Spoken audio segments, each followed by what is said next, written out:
cuando tenía 13 años, recibí mi primera inyección de testosterona. Esto provocó cambios permanentes en mi cuerpo. A veces me miro al espejo y me siento como un monstruo. Ya ha habido suficientes niños victimizados por esta bárbara pseudociencia. Por favor, déjenme ser su última advertencia.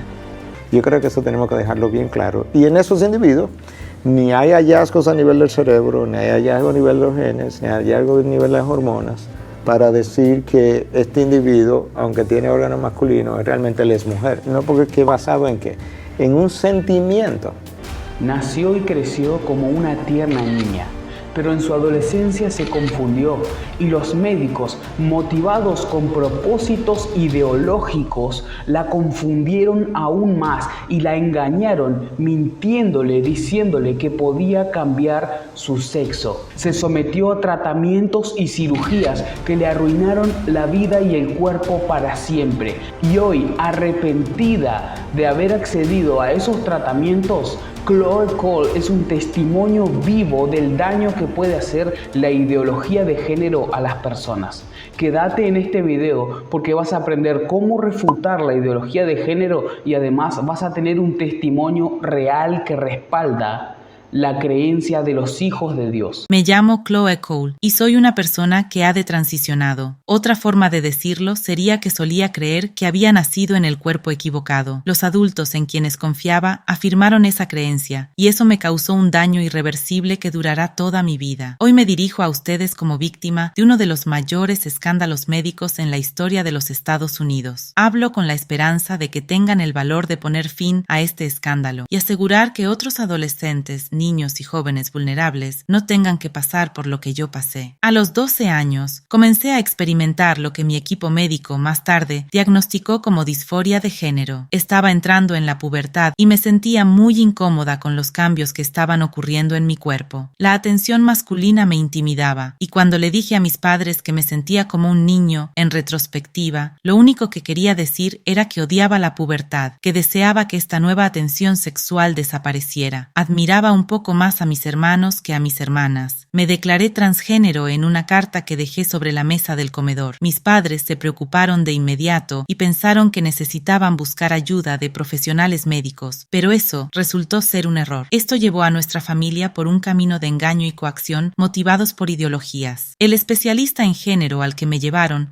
les dijo a mis padres que necesitaba ser puesta en medicamentos bloqueadores de la pubertad de inmediato. Les hicieron una simple pregunta: ¿preferirían tener una hija muerta o un hijo transgénero vivo? Esa elección fue suficiente para que mis padres bajaran la guardia y en retrospectiva no puedo culparlos. Fue en ese momento cuando todos nos convertimos en víctimas de lo que llaman cuidado afirmativo de género. Fui rápidamente colocada en bloqueadores de la pubertad y luego en testosterona. Hicieron que fuera imposible concentrarme en la escuela. Todavía tengo dolores en las articulaciones y crujidos extraños en la espalda, pero eran mucho peores cuando tomaba los bloqueadores. Un mes después, cuando tenía 13 años, recibí mi primera inyección de testosterona. Esto provocó cambios permanentes en mi cuerpo. Mi voz será siempre más grave, mi mandíbula más pronunciada, mi nariz más larga, mi estructura ósea permanentemente masculinizada, mi nuez de Adán más prominente y mi fertilidad desconocida. A veces me miro al espejo y me siento como un monstruo. A los 15 años me hicieron una doble mastectomía. Analizaron mis pechos amputados en busca de cáncer y por supuesto no tenía cáncer. Estaba completamente sana. No había nada malo con mi cuerpo en desarrollo, aparte de que, como adolescente insegura, me sentía incómoda con él. Después de que me quitaron los pechos, el tejido fue incinerado. Antes de que pudiera siquiera conducir legalmente, me habían arrebatado una parte crucial de mi futura feminidad. Nunca podré amamantar. A veces me cuesta mirarme al espejo. Todavía lucho hoy en día con disfunción sexual y tengo cicatrices grandes en el pecho. Los injertos de piel que tomaron de mis pezones supuran líquido, incluso hoy, porque fueron injertados en una posición masculina, según dijeron. Después de la cirugía, mis calificaciones escolares cayeron drásticamente. Todo lo que atravesé no abordó los problemas subyacentes de salud mental que tenía. Mis médicos, con sus teorías sobre el género, ejemplo, pensaron que todos mis problemas desaparecerían una vez que fuera quirúrgicamente transformada en algo que vagamente se asemejara a un niño. Sus teorías estaban equivocadas. Las drogas y las cirugías cambiaron mi cuerpo, pero no pudieron cambiar la realidad fundamental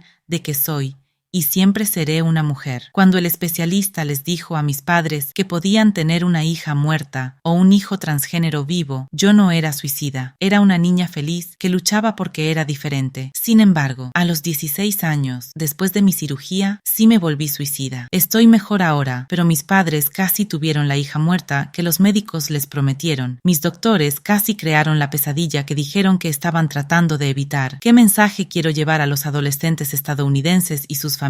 No necesitaba que me mintieran, necesitaba compasión, necesitaba amor, necesitaba terapia para ayudarme a trabajar en mis problemas, no que afirmaran mi ilusión de que transformarme en un niño resolvería todos mis problemas. Debemos dejar de decirles a los niños de 12 años que nacieron equivocados, que tienen razón al rechazar sus propios cuerpos y sentirse incómodos en su propia piel. Debemos dejar de decirles que la pubertad es opcional, como si pudieran elegir qué tipo de pubertad atravesarán, de la misma manera que eligen qué ropa usar o qué música escuchar. La pubertad es un rito de paso hacia la adultez, no una enfermedad que debe ser mitigada. Hoy debería estar en casa con mi familia celebrando mi cumpleaños 19. En cambio, estoy aquí haciendo una súplica desesperada a mis representantes electos. Aprendan las lecciones de otros escándalos médicos. Reconozcan que los médicos también son humanos. A veces se equivocan. Mi infancia fue destruida, al igual que la de miles de personas que han detransicionado y que conozco a través de nuestras redes. Esto debe detenerse. Solo ustedes pueden detenerlo. Ya ha habido suficientes niños victimizados por esta bárbara pseudociencia. Por favor, déjenme ser su última advertencia.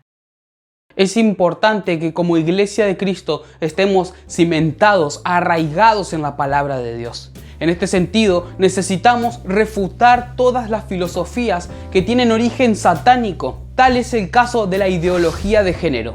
Y para poder refutarla, primero necesitamos entender de qué se trata. Y para ello, el politólogo Agustín Laje nos otorga la siguiente definición. Podemos definir la ideología de género de una manera muy sencilla. La ideología de género es, en una palabra, un conjunto de ideas anticientíficas que con propósitos políticos autoritarios desarraigan de la sexualidad humana su naturaleza y la explican exclusivamente a partir de la cultura. Para poder fundamentar esta ideología, necesitan desvincular la sexualidad de la naturaleza humana, de la biología. En este sentido, el doctor Miguel Núñez afirmó lo siguiente. Y parte de lo que la sociedad ha perdido es su sentido de la lógica y le ha concedido autoridad e incluso quiere ahora demandar que se legislen leyes a favor de la aprobación de lo que son puramente mis emociones y sentimientos, que hoy están y mañana pueden cambiar. Entonces, cuando se habla de que el sexo es fluido o el género es fluido, porque tú puedes sentir de una manera hoy y de otra manera la semana que viene, no, eso se ha confundido. Las palabras son fluidas. Dicho de otra manera, quizás lo que la palabra gay significaba hace 60 o 70 años era feliz, contento, y hoy significa otra cosa en el mundo homosexual. Sí, eso es otra cosa. Lo que no es fluido es tu constitución genética. Si levantas un cadáver que tiene 200 años enterrado, ahí tú vas a encontrar la evidencia de que era masculino o femenino 200 años después, porque eso no es fluido, eso no cambia. Y tenemos que concederle autoridad a lo que realmente corresponde a la realidad. Y yo creo que eso es parte de lo que debemos tratar de comunicar al otro de forma respetuosa. La palabra de Dios enseña que el Señor creó al ser humano a imagen y semejanza suya. Esto es, al hombre y a la mujer. A ambos los creó a su imagen y semejanza, entonces hizo dos sexos solamente. Pero el ser humano distorsionó la sexualidad y produjo cientos de géneros. Se inventó cientos de identidades para ir en contra de la palabra de Dios. Y esto es una afrenta a la soberanía de Dios, tal y como lo expresa Paul Washer. La Biblia habla claramente en Romanos capítulo 1 y es un ataque de nuevo contra la soberanía de Dios. Todo pecado al principio tiene su raíz en intentar destronar a Dios. Satanás no puede crear, solamente puede torcer, como un ataque directo al trono de Dios y lo que es. Y debemos predicar y amar y predicar, pero predicar la verdad. Yeah. Porque nadie va a venir a Cristo a menos que sepa que es pecador. ¿No saben que los injustos no heredarán el reino de Dios? No erren, ni los fornicarios, ni los idólatras, ni los adúlteros, ni los afeminados, ni los que se echan con varones. Vemos entonces que la homosexualidad es un pecado. Y en este sentido es importante preguntarnos, ¿las personas nacen homosexuales o se hacen homosexuales? Para ello responderemos junto con el doctor Miguel Núñez. Hasta el día de hoy no ha habido un solo estudio que haya probado que la homosexualidad tenga un componente genético. Y esto es algo que es importante que nosotros podamos entenderlo. Biológicamente, si tú tomas una célula y le das esa célula a un genetista y le dice, mira, dime qué es esa persona, él te va a decir hombre o mujer. Ese es su genotipo. Si ahora nosotros tomamos un hombre o una mujer y le tomamos fotos a sus genitales y tú se lo das a cualquier persona que quiera ser objetiva y le dice, ¿qué es ese individuo? ¿Eso es un hombre? ¿Eso es una mujer? Eso es el fenotipo. Entonces realmente cuando alguien dice no porque yo me siento ser, es que no es una cuestión de lo que yo sienta, es una cuestión de lo que tú eres. Tú eres fenotípicamente hombre o mujer por los genitales y tú eres genotípicamente hombre o mujer por lo que tus genes dicen. Que yo no lo acepte es otra cosa, pero sabemos lo que la persona es. Yo creo que eso tenemos que dejarlo bien claro. Y en esos individuos ni hay hallazgos a nivel del cerebro, ni hay hallazgos a nivel de los genes, ni hay hallazgos a nivel de las hormonas para decir que este individuo, aunque tiene órganos masculinos, realmente él es mujer. No, porque ¿qué basado en qué? En un sentimiento. Entonces, si las personas no nacen homosexuales, significa que deciden voluntariamente llevar este estilo de vida. Ahora vamos a ver un ejemplo de una persona que voluntariamente decidió rendirse a los pies de Cristo. Y posteriormente vamos a ver otro ejemplo en el que una persona decidió también voluntariamente rechazar al Señor y Salvador. Un homosexual fue a mi oficina. Y este chico me decía, mire, yo vine aquí porque mi familia me pidió que viniera a buscar ayuda. Y yo de entrada le dije, déjame hacerte una pregunta. ¿Tú crees que tú naciste homosexual o tú crees que tú escogiste ser homosexual? Y él me dijo, no, yo escogí ser homosexual. Y era un chico, yo lo conocía de niño y sabía que él venía practicando la homosexualidad como desde los 10, 11 años y ya tenía más de 20, o sea que tenía ya muchos años practicando la homosexualidad abiertamente. Yo le dije, mira, déjame decirte algo, yo conozco tu familia y yo sé que tú te criaste, vamos a decirlo así, en una familia de riesgo. Hay ciertas familias tan disfuncionales que pueden ser arriesgadas. Yo conozco tu familia, yo sé que tú vienes con muchos factores de riesgo, pero eso no te obliga a ser homosexual. Así que yo puedo tener factores de riesgo en mi familia, por ejemplo, chicos que vienen de hogares donde los padres eran unos adúlteros consumados. Eso no te obliga a ti a ser un mujeriego, eso no te obliga a ti a ser un adúltero, es algo que tú escoges. Ese chico se fue de mi oficina, 5 años después me lo encontré en la iglesia. Y me dijo, pastor, me arrepentí de mis pecados y yo he venido para quedarme. Hace años ya de esa historia, y si yo te enseño, no lo voy a hacer, obviamente porque esto es discreción pastoral, pero si yo te enseño en nuestra iglesia quién es ese joven, tú no lo creerías.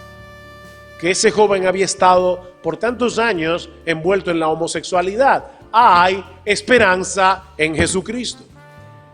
Estaba bautizando el miércoles por la noche ahí en el centro de familia, antes de que tuviéramos este edificio, y siempre entrevistaba a la gente que venía para ser bautizada, pero esta noche me había retrasado, creo, y no tuve la oportunidad de hacerlo, entonces alguien más lo hizo y simplemente llegué para hacer el bautismo. Entonces esta dama entró y dio su nombre, y creo que el nombre era Carla, y la voz se oía extraña, y los gestos se veían extraños.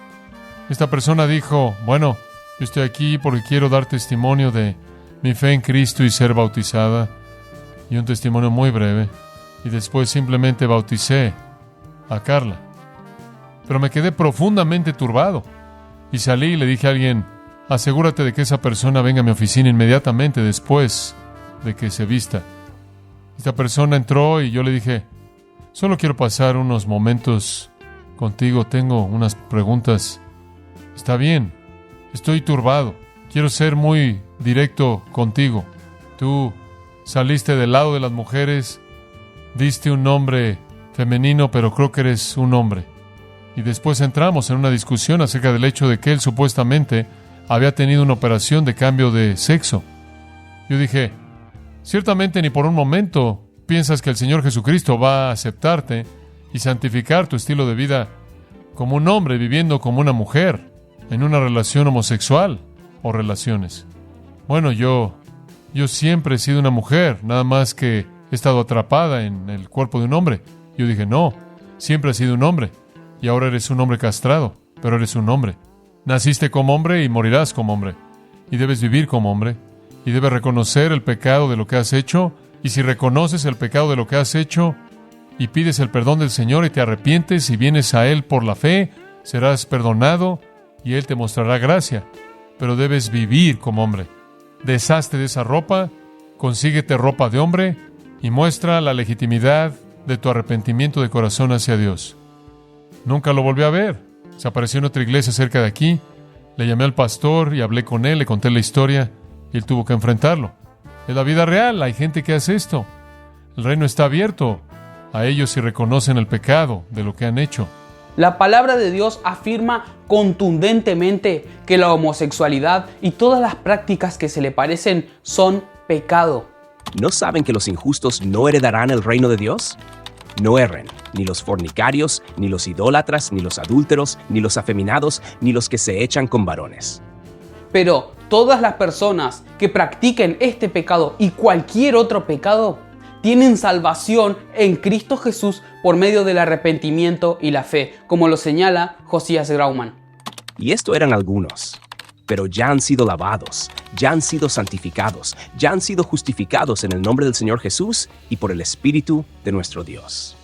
Y eso erais muchos de ustedes, ¿no? Pero habéis sido lavados por la sangre de Jesucristo. Eso es lo que queremos. Queremos que la persona que esté practicando homosexualidad, de que él se arrepienta, que venga a los pies de Cristo, que venga acá, que adore a Cristo con nosotros, que esté cantando con nosotros. Queremos estar con ellos, queremos que estén adorando con ellos, porque Cristo es digno de recibir alabanza de pecadores de cualquier tipo. Sabemos que la batalla cultural es muy importante. Sin embargo, sin el Evangelio, ninguna persona será salva. Por lo tanto, antes que hacer batalla cultural y presentar una apologética o una defensa de nuestra fe ante estas ideologías, antes que eso necesitamos predicar el Evangelio, el único medio para salvación de personas homosexuales o de cualquier otro pecador. Mi nombre es Nicolás Rodríguez, soy profesor de Lengua y Literatura y estudiante de licenciatura en Teología en el Seminario Reformado Latinoamericano. Si querés saber más sobre esto, en el comentario fijado te voy a dejar un ensayo para que puedas leerlo y pensar al respecto. Por otra parte, en este video vas a aprender más cosas para predicar el Evangelio con fidelidad.